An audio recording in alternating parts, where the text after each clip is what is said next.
Hi guys, my name is Andrew Zelenov. I'm a top-rated audio engineer with 10 years of experience. I have been working as a mixing engineer, recording engineer, radio producer for the biggest broadcasting company in my region, more than 10 years. Now I'm teaching 80 students from 9 countries for 4 years now, and this course is considered as one of the best in the world. Also, I am developing a plugin with world-leading company Waves right now. So, I just moved to Canada, so I decided to translate my first lesson in English and make this type of video. The reason why I decided to do it and not to shoot it again, because it was the real lesson in front of real people, so I decided to translate it. It's much more interesting to watch. But I met a lot of problems to make this translation here. So I'm gonna show you tips and tricks, what problems I met, how I resolve them. It can be really helpful. As you understand, English is not my native language. And I also hate when people say in the wrong way, you know. So I will appreciate if you leave a comment and correct me if I said something wrong. It's not a commercial video of my course. I'm just gonna put somewhere here a link and you can watch the first lesson of my course. Actually, I truly think it's a treasure. So don't miss that video. So guys, it's a real situation. You know, I hate sometimes when companies who trying to sell some equipment or some plugins, they recorded some really great song in the real perfect environment with the best audio equipment. It sounds professional. So they put their plugins on it and demonstrate how great they are, right? It's really wrong, because we all know who record our own music in not so perfect environments. We need something real, something that really works. And there is only 20% of everything that really works in your special case. So I'm gonna show you my room, right? Of course, it's not a studio, and it's a really bad place to record something. It has really roomy sound. As you understand, we need to absorb this reflection from walls. When I started to record this translation for my course video, right, I decided to use some foam, something like Alex or something like that. It's 4-inch foams. You need to put it on the wall and they can absorb your reflections from the wall, and you can get a less roomy sounding. But you need to understand that it's all in perfect unreal world. In real world, this foam can handle only high frequencies and upper mid frequencies. In case if you kill all your highs and upper mid, you still will be suffering from reflections in lower mids and lows. Unfortunately, you can't handle it in this situation and being on the budget. Of course, we have these bass traps. You can put them in the corners of your room. There is a lot of low frequency resonances in the corners of your room, but I don't have a lot of them, and face the truth. If you have only bass traps, they can't handle all problems with your lows and your low mids. So why it is important? What's the problem with all this aligning to the lows? You know, let's consider it that you record two things via your microphone. First thing is a direct sound, right? It's a direct sound that microphone captures from your speaking. The second thing is reflections from the walls. Because of you aligned to the low mids and lows, because there is nothing in highs and upper mid range, you only have reflections in the low mids and lows. After putting all these foams on the wall, you're gonna have this really big problem. You're gonna add those lows reflections and reflections from the low mids to your direct sound, and it's gonna be boomy sounding. So in this case, we just need to make a decision, and I decided it's better to be a roomy sounding than this alignment. So the conclusion of all this situation: don't believe in the advertisements. Just use two things: your logic and your ability to hear. Your ability to hear is really strange things, you know, because everybody hears different things. But actually, to be honest, if you don't have an experience, if you don't work like me, for example, more than 10 years in this industry, You cannot hear everything. When you see something on YouTube, you think you hear this, but other people can hear something different, and you always argue about that, right? When you are a professional, you really can hear. This is the thing that a lot of people don't understand. So I just decided to use my logic and ability to hear. Based on my experience, I can hear things in advance and understanding how it will be sounding after I finished my mixing. So I decided to leave it a little bit roomy sounding, but with really cool and open and live sounding upper, mid-range and highs. I needed to decide what kind of microphone and preamplifier I'm gonna use. So I decided to use Rode NT2000 instead of, for example, Rode K2.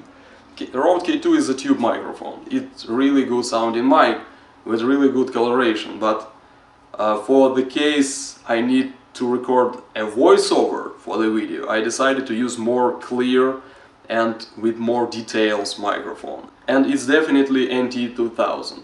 This microphone has only one problem, as all budget Rode microphones. It has too many sibilances. So you need to handle them in some way. I'm gonna show you how I handle this. So let's see what preamplifiers I used. So it was a SSL Super Analog. It's really clear, one of the clearest preamplifiers in the modern world. I chose this one over this one. It's a SSL VHD. And of course I used built-in converter of SSL. It's a really great converter. A lot of people, by the way, don't estimate converters as a real important part of your chain.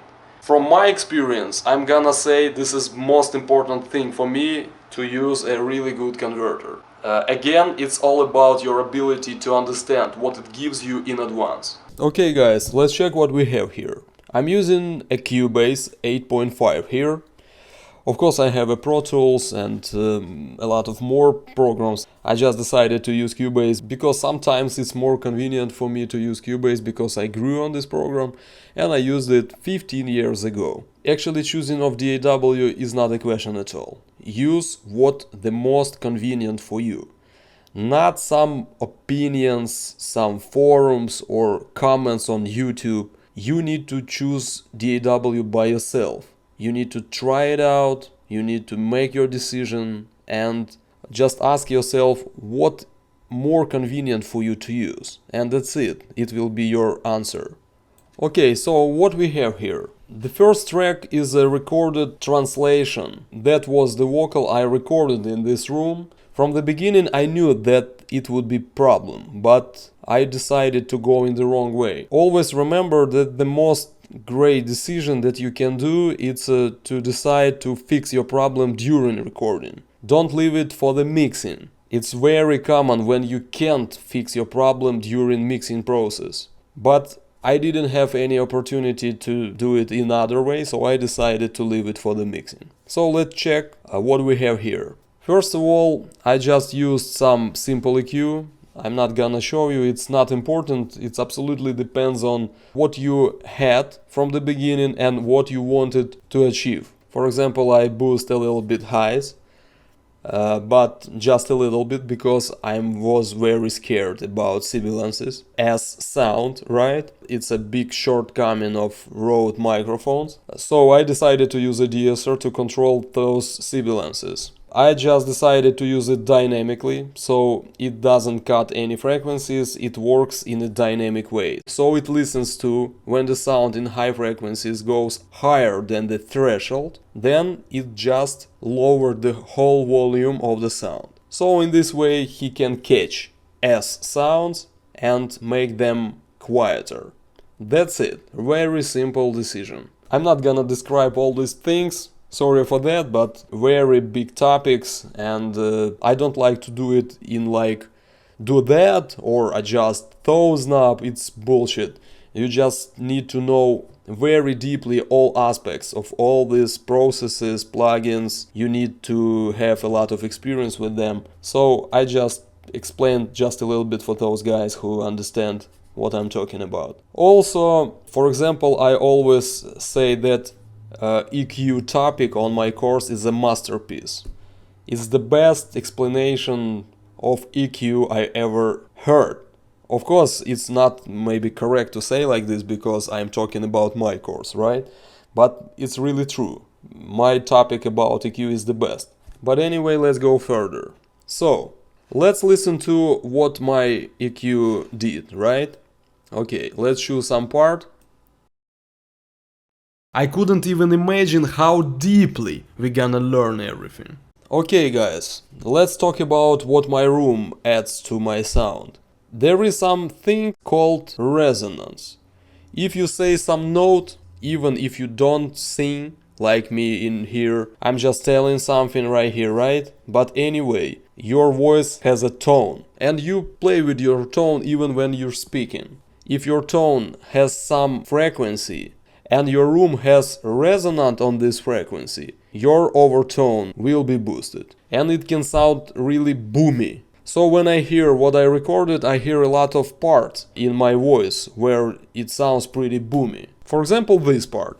Notice a word deeply, deeply. How deeply we Also there is a word learn. The same thing. We're gonna learn everything. Honestly speaking, I don't like an idea to work in the classic way. But in this case, we need to do that classic technique. So let's try it. So first of all, we need what frequencies our room boosts. For this, we can use one of two techniques. First technique is when you boost frequency on your parametric EQ. You need to boost it pretty a lot and pretty narrow, and you move your frequency parameter to the left and to the right, and you need to find some sound that is not a part of your real voice. It will be your room. Let's take some EQ, some simple EQ, for example Renaissance EQ from Waves, right? So it's a mono track, I'm gonna choose a mono version of this plugin. So that's how I do it. I boost a frequency, I make it pretty narrow and move from the left to the right. And I need to listen to carefully if I hear something wrong with my voice, not a part of my voice. So let's try. So to make it easier, let's make a loop from this part of the voice and we're gonna hear it again and again. How deeply we gonna learn everything. How deeply we gonna learn everything. How deeply we gonna learn everything. How deeply we gonna learn everything. How deeply we gonna learn everything. How deeply we gonna learn everything. How deeply we gonna learn everything. How deeply we gonna learn everything. How deeply we gonna learn everything. See what's going on right here? It's pretty boomy, it's crazy. It's just the most awful sounding than you can even imagine. So let's check other frequencies. How deeply we gonna learn everything. How deeply we gonna learn everything. How deeply we gonna learn everything. How deeply we gonna learn everything. How deeply we gonna learn everything. How deeply we gonna learn everything. So the range between 120 Hz to 150 Hz is pretty bad.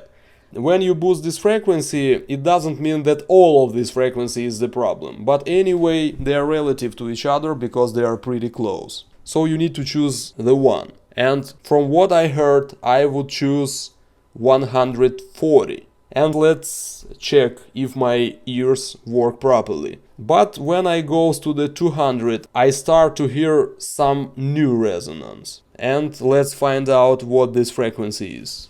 How deeply we gonna learn everything. How deeply we gonna learn everything. How deeply we gonna learn everything. How deeply we gonna learn everything. How deeply we gonna learn everything. How deeply we gonna learn everything. How deeply we gonna learn everything.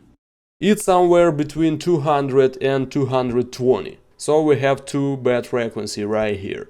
It's 140 and 210, for example. So in this case, when you know these frequencies, you can cut them a little bit or a lot. Just use your ears you need to cut this frequency. How you need to do it? First of all, you need to understand shortcomings of cutting this frequency. You will have more thin sounding voice. It's pretty bad idea to cut it too much. So you need to hear it and use your ears. The most important thing here is to choose how wide or narrow this filter is gonna be. It's better to be pretty narrow because you don't need to touch neighbors. But in the same time, if you do it pretty narrow, it's gonna be not so effective at all. You need to have an experience here and some intuition. I called it audio engineer intuition. So you choose 210, for example, and 140, right? You can cut it and you can fix this problem. But we're gonna come back to this. Wait a second. The second technique how you can find those frequencies is to listen to those frequencies. For example, you can use some plugin like Isotope Ozone. Pretty old, but it works. It works great.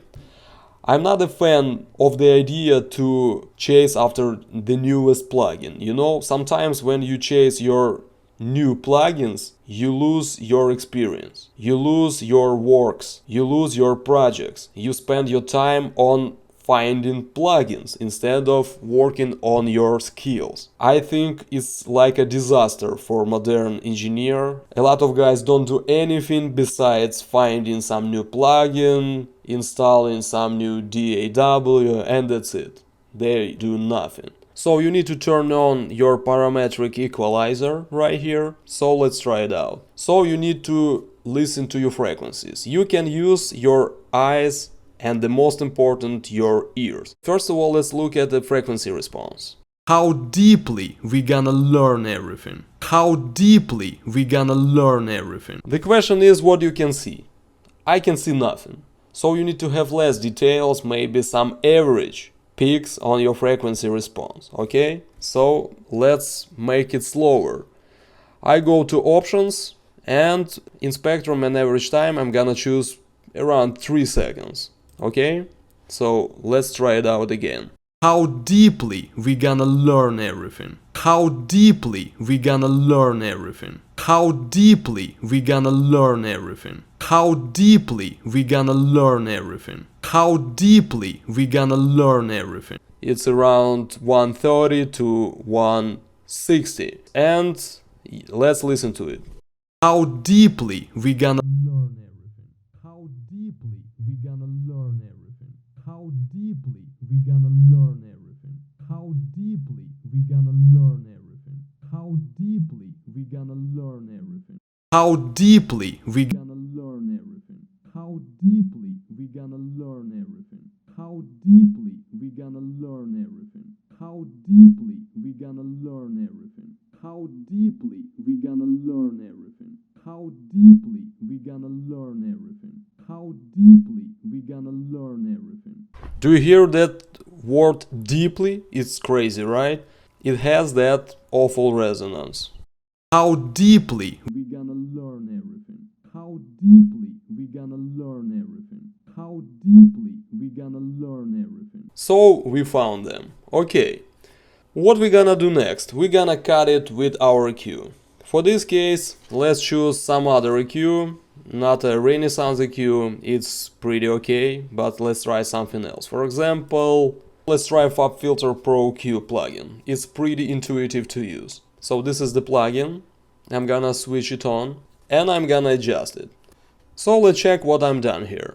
I cut those two frequencies, as you see. I choose not that much of cutting, minus 4 dB here and minus almost 3 dB here. You need to understand one important thing. When you work with sound, you need to understand what advantages and disadvantages every process has. Almost never you only do great things. When you do great things, you always do some bad things to your sound. And this is the same case here. When you cut those frequencies, of course your sound will lose those boomy sounding frequencies, but like a bonus, you're gonna have your voice more thin, weak and a little bit unnatural sounding. So in this case, let's listen to how it works. I'm gonna switch it on and switch it off. Try to listen to those words deeply and learning. Let's make it easier to hear. How deeply we gonna learn everything. How deeply we gonna learn everything. How deeply we gonna learn everything. How deeply we gonna learn everything. How deeply we gonna learn everything. How deeply we gonna learn everything. You can't fix this problem on 100%, but we've done great in this case. But we lose our voice. Let me show you what we can do. I just decide not to use the regular EQ, okay? I'm gonna use a dynamic EQ. What is dynamic EQ? It works like a compressor, so it hears your sound. If the volume of your sound is higher than a threshold, your volume is gonna be decreased. But in the case of a dynamic EQ, not the whole sound will be decreased in volume, only some certain frequencies. Let me show you. And I'm gonna adjust this plugin in real time. Okay, so let's check it out. You can choose any plugin, any dynamic EQ. There is a lot of plugins. I'm gonna choose just for example C6 from Waves. Okay, this is our plugin. First of all, let's get rid of all adjustments that somebody made before us. So we have some boosts here, and we have this multi-band compressor ready to work. Get rid of this boost. I don't need plus 1 dB in this case, and I don't need plus 1 dB in this case. Secondly, I don't want it to work like a compressor, so I'm gonna get rid of that ranges. I put here 0, 0, 0 and 0. Okay, what do we have here? We have here two float bands, this band and this band. First band is gonna be 140, right? Those frequencies. 140. And second band is gonna be 210. And I'm gonna start from the first one. I'm gonna show a range. It's just an amount of dB, how maximum this compressor can compress. So I put it minus, I don't know, it's not important what numbers you have, it's just important how you feel it, how you see it and how you can hear it. So I think it's gonna be something like that. And it's pretty wide EQ. So this purple area means how our EQ will look. So I want it more narrow, like this. Okay. Second one is gonna be pretty the same. I think this second resonant is not that loud how first one, so I don't need to cut it too much. So I can have here less, right? And next thing, you need to adjust your parameters. First of all, you need to understand what kind of a behavior you need to use and what kind of attack and release you need to use. Actually, it's not a question for this video to explain all of this. It's pretty big topic, actually, and pretty deep knowledge. On my course, we have pretty big topic about dynamics. It's very great topic, but we can't do it in this video. Okay, anyway, I'm gonna explain just a little bit.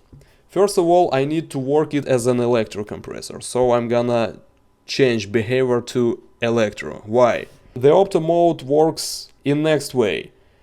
When you decrease your volume, for example, to 5 dB, it's gonna be pretty fast to make it minus 4 dB, minus 3 dB. But then the speed of reduction is gonna be slower. When it's minus 2, minus 1 dB, it's much slower.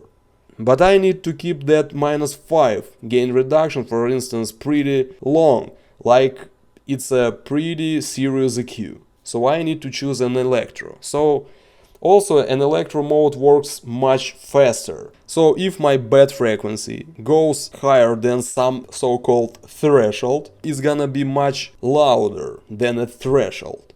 So my equalizer gonna cut those frequencies. If it's not too much louder, it's gonna cut maybe a 50% of that amount. So again, it's pretty difficult to explain it in really simple way. You need to understand the whole topic before I'm gonna explain it, but I'm gonna try. So there is some threshold, right? If your bed frequency is much higher in volume than that threshold, those frequencies are gonna be cut pretty a lot. So in our case, if that boomy sounding frequency will be too loud, it's gonna be cut maybe minus 6 dB for instance. If it's not that loud, it's gonna be cut minus 3 dB for instance. The 50% of that amount. So this is how dynamic equalizer works. It depends on how loud those bad frequencies that you want to cut. The louder those frequencies are, the more cutting this plugin applies. So for this situation, you need to understand that this plugin is listening to those ranges.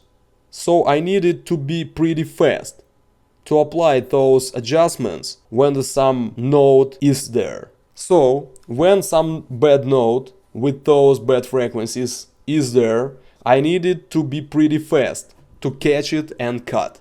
So I put an attack pretty fast. You know, it's like when you drive a car, you need to turn your steering wheel in the right time. So the same right here. So I'm gonna put pretty fast, maybe up to 1 millisecond. And I'm gonna do the same with the second band, right here. Second thing is a release. Release is how long these adjustments will be applied. What does it mean? It means if it's too long, you will be cutting even the next note that doesn't have any problem. If it's too fast, it will cut only half of your note, and this plugin finishes before your bad note finishes. You know, it's too fast. It's like you go to work, you work 2 hours pretty good, your supervisor says something like, "Whoa, you're a really great worker," but you leave work and escape to home. Just try to look at your supervisor's face, right? After that. The same right here. You need to work that amount of time that it needs, and you need to finish before the other notes are gonna be there. So from my experience, in something like 40-50 milliseconds. So it's gonna be 40 and gonna be 40 right here, for instance. You just need to listen to and apply. It's just a starting point. So I'm gonna listen to it and it will be ready to listen to for you. Okay, the next thing is a threshold. So the lower threshold, the more problem this plugin's gonna see, and the more reductions gonna apply. So simply speaking, in our case, the lower threshold, the more you cut.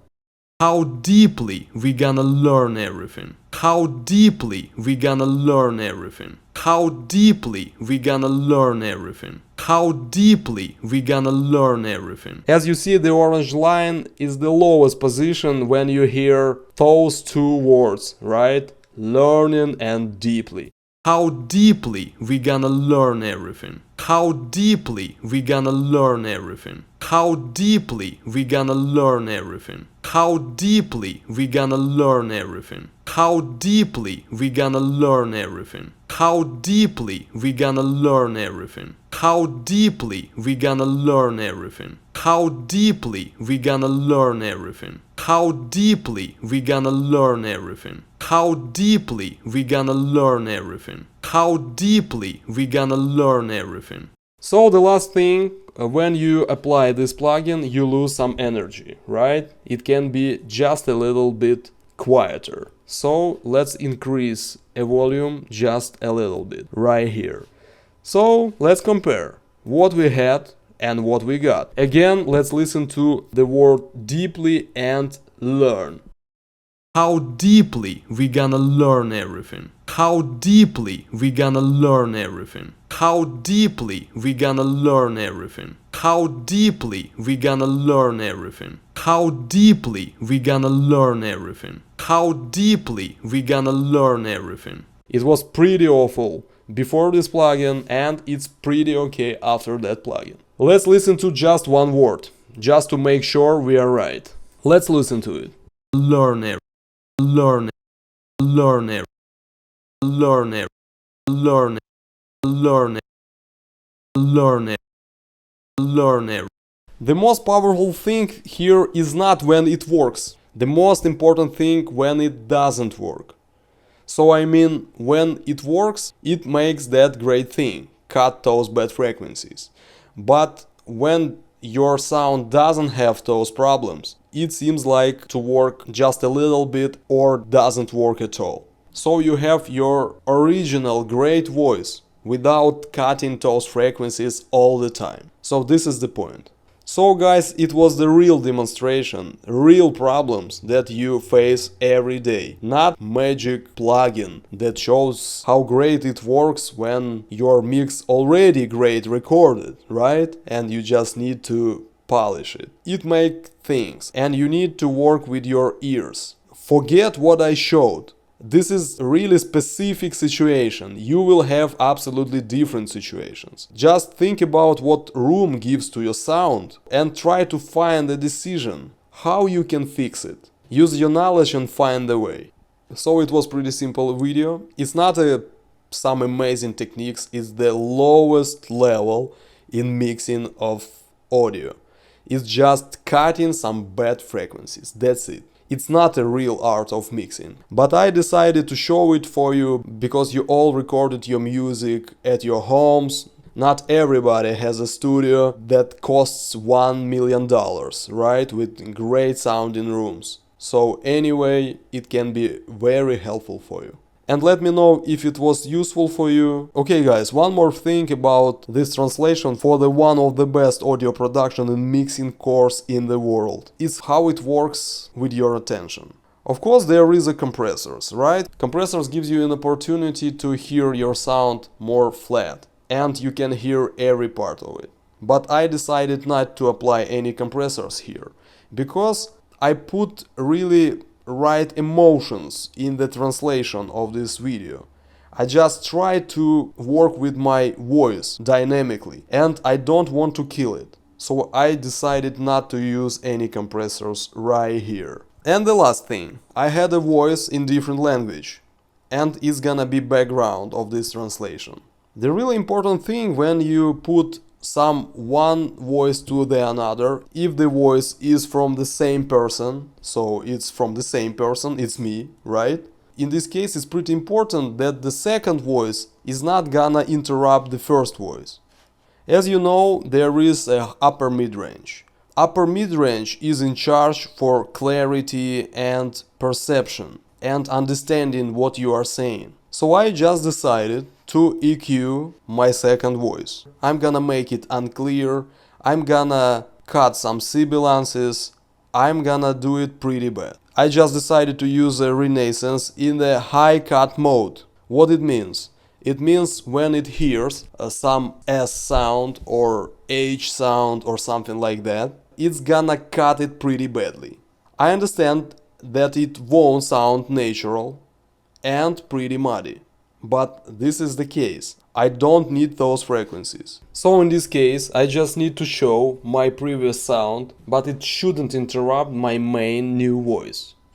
Right here. So I decided to get rid of all certainty, clarity of previous voice and make it pretty quiet. After that I put on it new voice, pretty bright, pretty certain, pretty clear, and it's gonna work properly. I just decided to use SSL channel strip. I tested it for solid state logic company, so I even feel like it's part of me. And if you're watching my SSL channel strip in the beginning of this video more carefully, you probably noticed I have SSL channel strip. So the same thing but in analog. I'm gonna say this plugin is pretty close. Of course, I'm not the believer that believes that plugins are absolutely the same copy like an analog.